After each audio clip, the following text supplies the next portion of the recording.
যিনি ওই বিচারপতি হওয়ার পরে সমস্ত ছোট ছোট মানুষদেরকে, মহিলাদেরকে দাসী গোলাম হিসেবে সাব্যস্ত করলেন, এবং যে সমস্ত লোকজন আল্লাহ এবং আল্লাহ রাসূলের বিরোধিতা করেছিল এমন সকল পুরুষদেরকে হত্যা করার জন্য হুকুম করেছিলেন, ওই সাদ ইবনে মুআয রাদিয়াল্লাহু তাআলা আনহুকে কবরে নামানোর পর আমার হুজুর পাক সাল্লাল্লাহু তাআলা আলাইহি সাল্লাম কয় যে কবর তাকে এত কঠিন আযাব করলো, এত শক্ত শাস্তি দিল তাকে, জাম্মাতান ইখতালাফাত মিনহা আজলাউহু, তার শরীরের সমস্ত হাড্ডি সমূহ এই পাশে হাড্ডি ওই পাশে চলে গিয়েছে, ওই পাশে হাড্ডি তার এই পাশে চলে এসেছে, কবরে তাকে এত আযাব করা হলো। ওয়াতাফারাকু মিনহা আওসালুহু, তার শরীরের সমস্ত জোড়াসমূহ খুলে গিয়েছিল এই মাটি চাপা দেওয়ার কারণে। আমার রাসূল পাক সাল্লাল্লাহু তাআলা আলাইহি ওয়াসাল্লাম ইরশাদ করেন, ওয়া হাজানা আলাইহিন নবী সাল্লাল্লাহু তাআলা আলাইহি ওয়াসাল্লাম হুজনান শাদীদান। এই অবস্থা দেখে রাসূল পাক সাল্লাল্লাহু তাআলা আলাইহি ওয়াসাল্লাম ভয়ঙ্করভাবে চিন্তিত হয়ে পড়লেন যে এত বড় চিন্তিত অবস্থায় আমার হুজুর পাক সাল্লাল্লাহু তাআলা আলাইহি ওয়াসাল্লামকে কখনো দেখা যায় নাই। আল্লাহ রাসূল পাক সাল্লাল্লাহু তাআলা আলাইহি ওয়াসাল্লাম সাহাবায়ে কেরামের সামনে কবরের আযাবের বিষয়ে যখন বর্ণনা করে দিলেন, সমস্ত সাহাবীগণ ভয়ে সন্ত্রস্ত হয়ে গেল এবং প্রত্যেকটা মানুষ আর তার নিজ অবস্থার মধ্যে স্থির থাকতে পারে নাই। আল্লাহ রাসূল পাক সাল্লাল্লাহু তাআলা আলাইহি ওয়াসাল্লাম সাদ ইবনে মুআয রাদিয়াল্লাহু তাআলা আনহুর কবরের আযাবের কারণ জানার জন্য আল্লাহুম্মা সাল্লি মাওলানা মুহাম্মদ ওয়া আলা মাওলানা নাদু আল্লাহুম্মা সাল্লি মাওলানা মুহাম্মদ ওয়া আলা।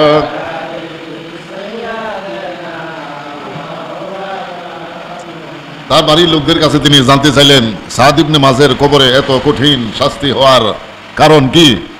তার স্ত্রীর নিকটে জিজ্ঞেস করলেন তার কি কি দোষ ছিল যে কারণে তার কবরে এত কঠিন আযাব হইতে পারে।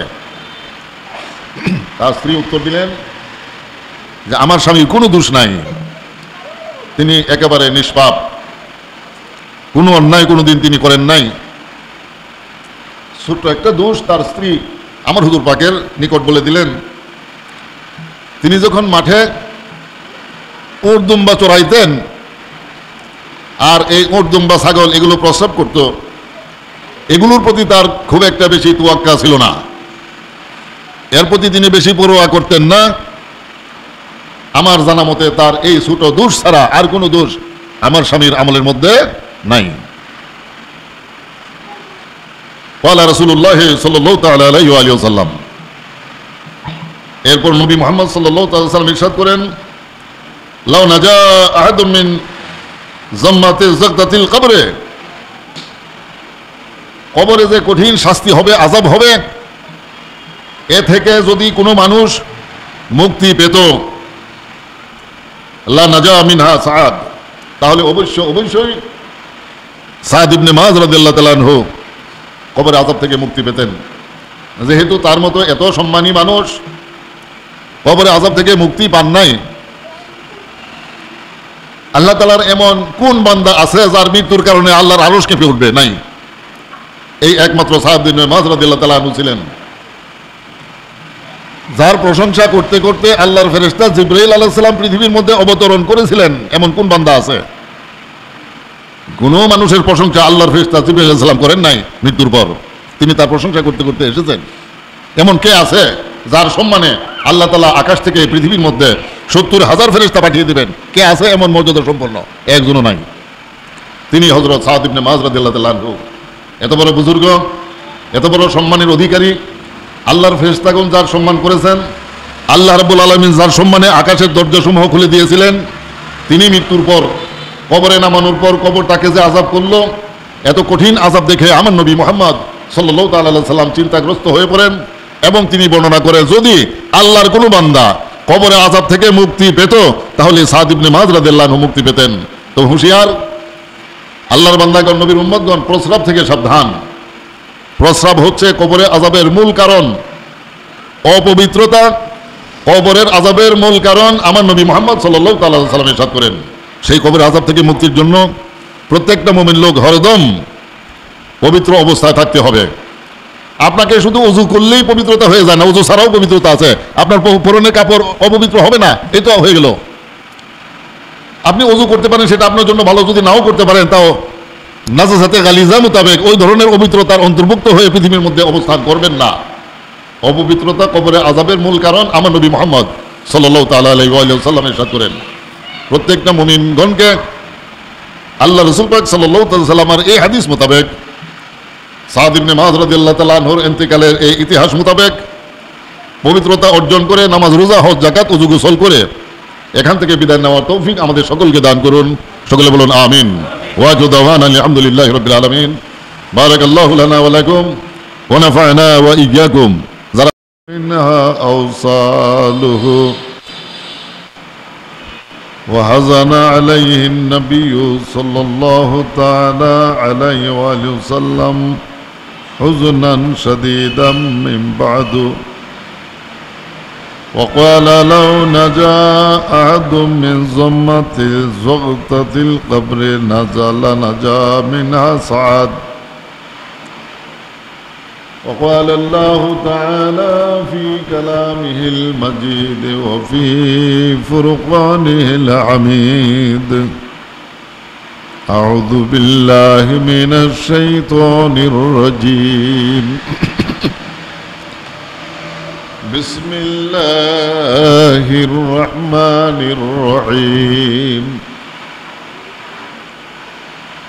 إن الله وملائكته يصلون على النبي يا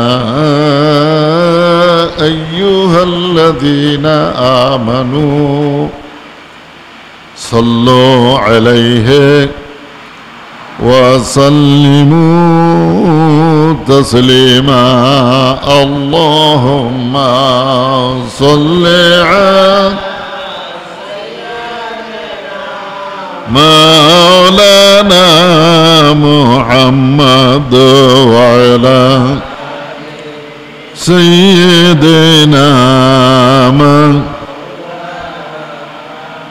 محمد. اللهم صل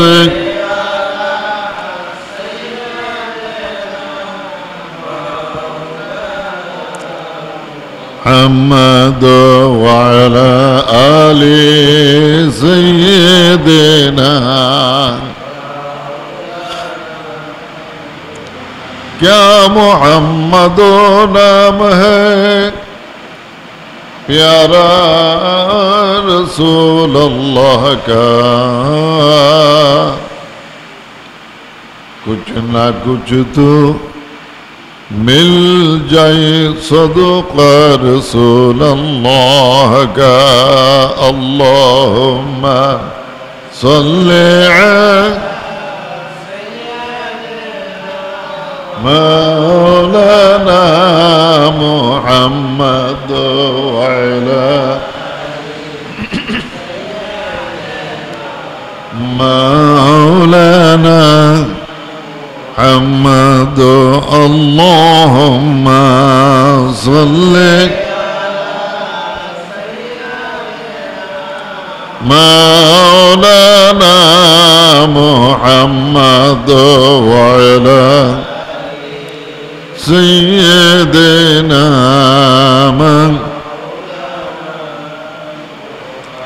अम्मा बाद, मोहतरम हाज़रीन, अस्सलामु अलैकुम व रहमतुल्लाहि ताला व बाराकातुहू। আপনাদের সামনে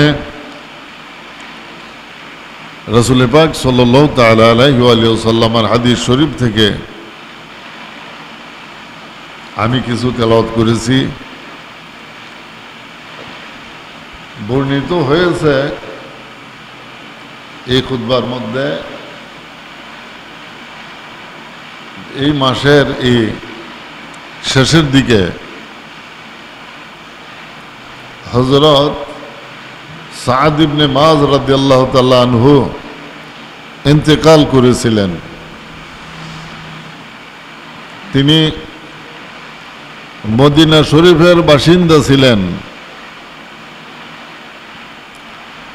রাসূল পাক সাল্লাল্লাহু তাআলা আলাইহি ওয়া সাল্লাম এর অত্যন্ত কাছের মানুষ ছিলেন তিনি, এবং হুজুর পাক সাল্লাল্লাহু তাআলা আলাইহি সাল্লাম তাকে পৃথকভাবে অন্য সকল সাহাবীগণ থেকে পৃথকভাবে তাকে বেশি মহব্বত করতেন। বনি কুরাইজার লোকেরা যখন বন্দী হইয়া রাসূল পাক সাল্লাল্লাহু আলাইহি সাল্লামের দরবারে আনিত হলো, এরা ছিল ইহুদি এবং ওয়াদা খেলাফকারী। রাসূল পাক সাল্লাল্লাহু তাআলা আলাইহি সাল্লামের সঙ্গে চুক্তি করার পর সেই চুক্তি ভঙ্গকারী এই বনি কুরাইজার ইহুদি সম্প্রদায় বন্দী হইয়া এই লোকেরা রাসূল পাক সাল্লাল্লাহু তাআলা আলাইহি সাল্লামের দরবারে আনিত হলো। এরা খুব ভয় ভীতির মধ্যে দিন কাটাইতেছিল। এরা মনে করল যে এদেরকে কঠিন শাস্তি দেওয়া হবে। রাসূল পাক সাল্লাল্লাহু তাআলা আলাইহি সাল্লামের তরফ থেকে প্রস্তাব করা হলো, তোমাদের যিনি নেতা সাদ ইবনে মুআয রাদিয়াল্লাহু তাআলা আনহু, আমি তাকে তোমাদের মধ্যে বিচারপতি হিসেবে সাব্যস্ত করতে পারি যদি তোমরা চাও। এরা খুব আনন্দিত হলো এবং এ কথাই তারা স্বীকার করল যে হ্যাঁ, আমাদের সরদার সাদ ইবনে মুআযকে আমাদের মধ্যে বিচারপতি নিযুক্ত করুন, আমরা তার বিচার মানতে বাধ্য। তখন এই সাদ ইবনে মুআয রাদিয়াল্লাহু তাআলা আনহু ইন্তেকাল করলেন। তার ইন্তেকালের কারণে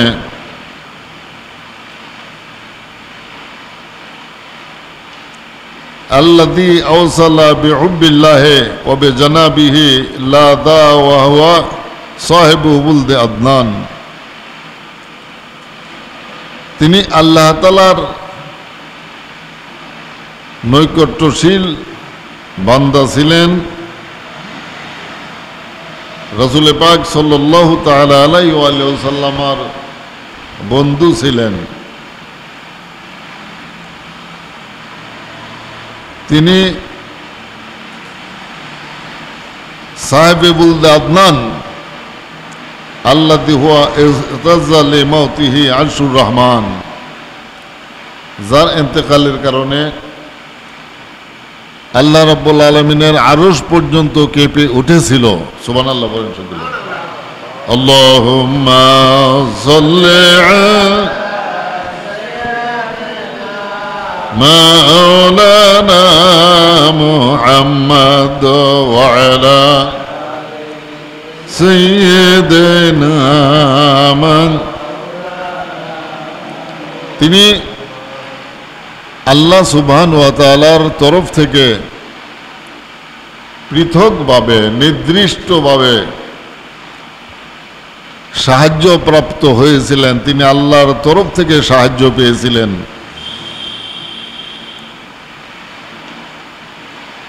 এবং আল্লাহ তাআলার দরবারে তার সমকক্ষ আর কোনো মানুষ ছিল না। তিনি রাসূল পাক সাল্লাল্লাহু তাআলা আলাইহি সাল্লামের অত্যন্ত কাছের বন্ধু হিসেবে ছিলেন। আল্লাযী ইহতাজ্জা লিমাউতিহি আরশুর রহমান, রহমান আল্লাহ সুবহানাহু ওয়া তাআলার আরশ পর্যন্ত তার ইন্তেকালের কারণে কেঁপে উঠেছিল। ওয়া ফুতিহাত লাহু আবওয়াবুস সামায়ে, এবং হযরত আজরাইল আলাইহিস সালাম তার রূহকে আল্লাহর আরশ পর্যন্ত পৌঁছানোর জন্য আল্লাহ রাব্বুল আলামিন আকাশের সমস্ত দরজাসমূহ তার জন্য খুলে দিয়েছিলেন। ওয়া ফাযাল্লাহু আলাইহি নিআমা ওয়া কারামা,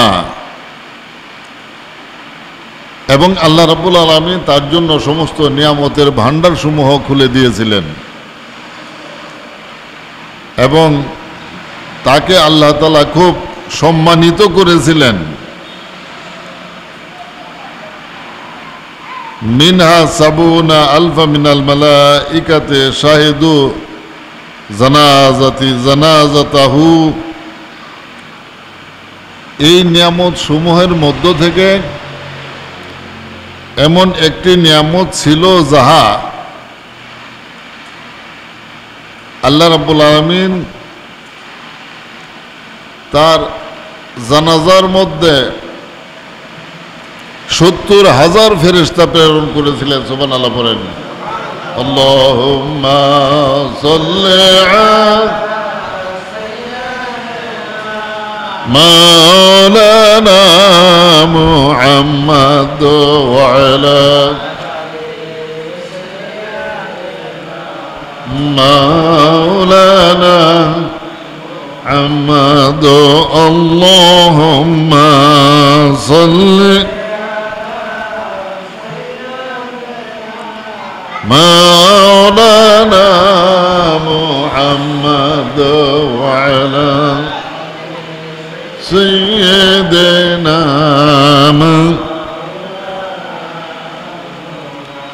70,000 ফেরেশতা আল্লাহ রাব্বুল আলামিনের হযরত সাদ বিন মুআয রাদিয়াল্লাহু তাআলা নূর জানাজার মধ্যে শামিল হয়েছিল। এই জানাজার নামাজে উপস্থিত হইয়া আমার নবী মুহাম্মদ সাল্লাল্লাহু তাআলা আলাইহি সাল্লাম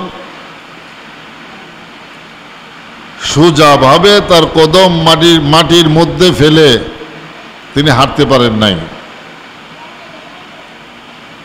তিনি কদম মুবারকের নখ মুবারকের উপর ভর করে চলতেছিলেন এই জানাজার নামাজের মাঠের মধ্যে।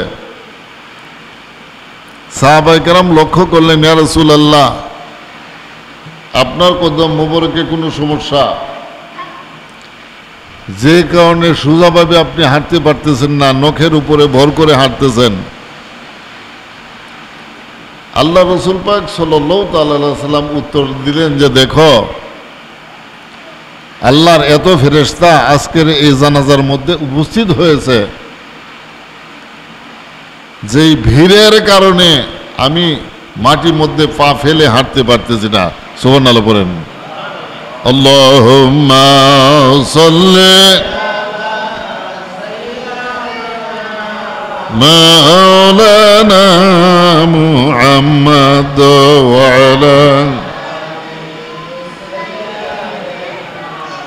মাওলানা।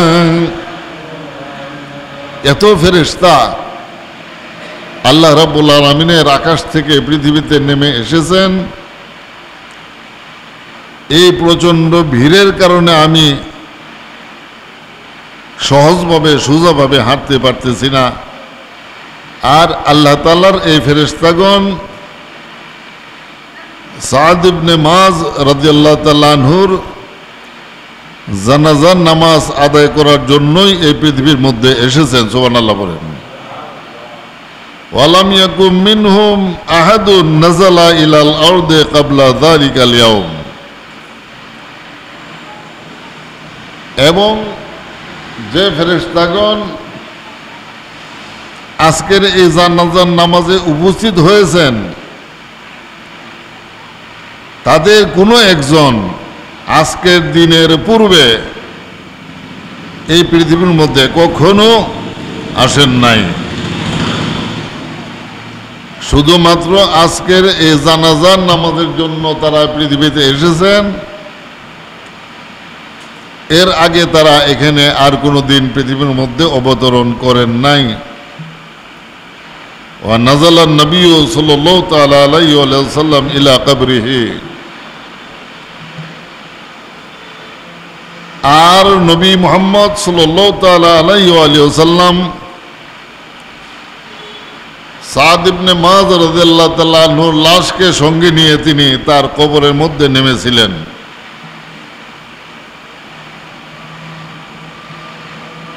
ওয়াসাম্মাহু আবদুস সালেহ, এবং নবী মুহাম্মদ সাল্লাল্লাহু আলাইহি ওয়াসাল্লাম তার নাম রাখলেন তিনি একজন ভালো মানুষ, আবদুস সালেহ, সালেহ লোক। মানুষদের মধ্যে তিনি সবচাইতে ভালো মানুষ। তাকে এই খেতাবে ভূষিত করেছেন নবী মুহাম্মদ সাল্লাল্লাহু তাআলা আলাইহি ওয়া সাল্লাম। নাযালা জিবরাইল আলাইহিস সালাম এবং এই সাদ ইবনে মুআয রাদিয়াল্লাহু তাআলা আনহুর জানাজার মধ্যে হযরত জিবরাইল আলাইহিস সালাম পর্যন্ত এসেছিলেন। ওয়া আলাইহি ইমামাতুম মিন ইস্তিবরাকি, এবং তার মাথার মধ্যে রেশমি কাপড়ের পাগড়ি বাঁধা অবস্থায় ছিল। তিনি রেশমি কাপড়ের পাগড়ি মাথার মধ্যে বেঁধে তারপরে সাদ ইবনে মুআয রাদিয়াল্লাহু তাআলা আনহুর জানাজায় উপস্থিত হয়েছিলেন। ওয়া হুয়া লাহু মাদিহুন, এবং তিনি তার প্রশংসা করতে করতে পৃথিবীর মধ্যে অবতরণ করেছেন। ওয়া হাক্কামাহু রাসূলুল্লাহ সাল্লাল্লাহু তাআলা আলাইহি ওয়া সাল্লাম ফি আকারিবিহি বনি কুরাইজাত আল কাফিরিন, এবং এই লোকটাকে হযরত সাদ ইবনে মুআয রাদিয়াল্লাহু তাআলা আনহুকে রাসূল পাক সাল্লাল্লাহু তাআলা আলাইহি ওয়া সাল্লাম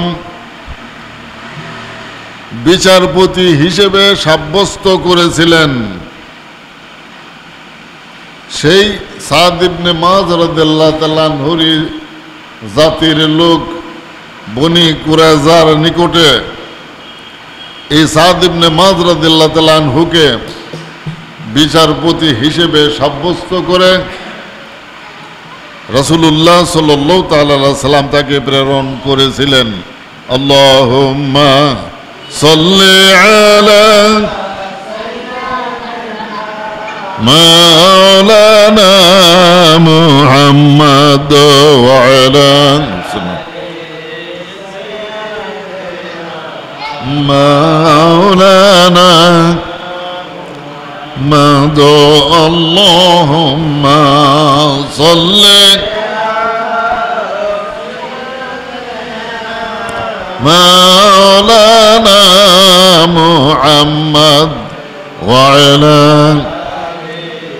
সাইয়্যিদিনা।